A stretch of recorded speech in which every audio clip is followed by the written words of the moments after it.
মাছগুলো আমরা লবণ, হলুদ, ধনে গুঁড়ো, মরিচ গুঁড়ো এগুলো দিয়ে জাল দিয়ে নিয়েছি মাছটা ভেজে নিয়ে। এখন এই মাছের কাঁটাগুলো বেছে নেব। কড়াইতে দিয়ে দিয়েছি সাদা তেল, তার মধ্যে গোটা কালো জিরে। এখন এর মধ্যে কেটে রাখা শাকগুলো ঢেলে দেব।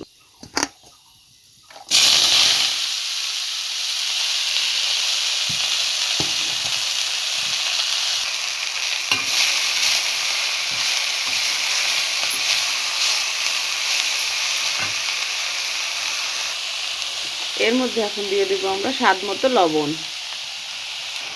দিয়ে দেবো চেরা কাঁচা লঙ্কা। মাছের কাঁটাগুলো আমরা দেখুন বেছে নিয়েছি। কাঁটাগুলো এভাবে বেছে নিতে হবে, না হলে খাওয়ার সময় অসুবিধা হবে। মাছের কাঁটাগুলো বেছে মাছটাকে এভাবে একটু চটকে নিতে হবে, যাতে শাকের সাথে এটা ভালোভাবে মিশে যায়। এখন এই চটকে রাখা মাছটাকে আমরা কাঁটা ছাড়ানো যে মাছটা আমরা হাত দিয়ে চটকে রেখেছিলাম সেটা একটা শাকের মধ্যে দিয়ে দিচ্ছি, যাতে শাকের সাথে এটা ভালোভাবে মিশে যায়। এখন এই শাকের মধ্যে আমরা দিয়ে দেবো আদা বাটা, জল দিয়ে গুলে রাখা চালের গুঁড়ো। এখন এটা আমরা যে মাছটা জাল দিয়ে রেখেছিলাম তার সাথে একটা মিশিয়ে দেব।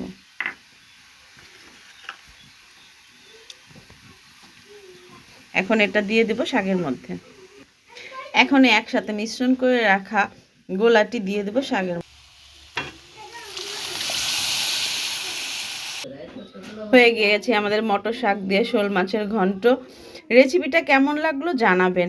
লাইক, শেয়ার, কমেন্টস করতে একদম ভুলবেন না। আপনি যদি আমাদের চ্যানেলে নতুন হয়ে থাকেন প্লিজ একটা সাবস্ক্রাইব করে দেবেন।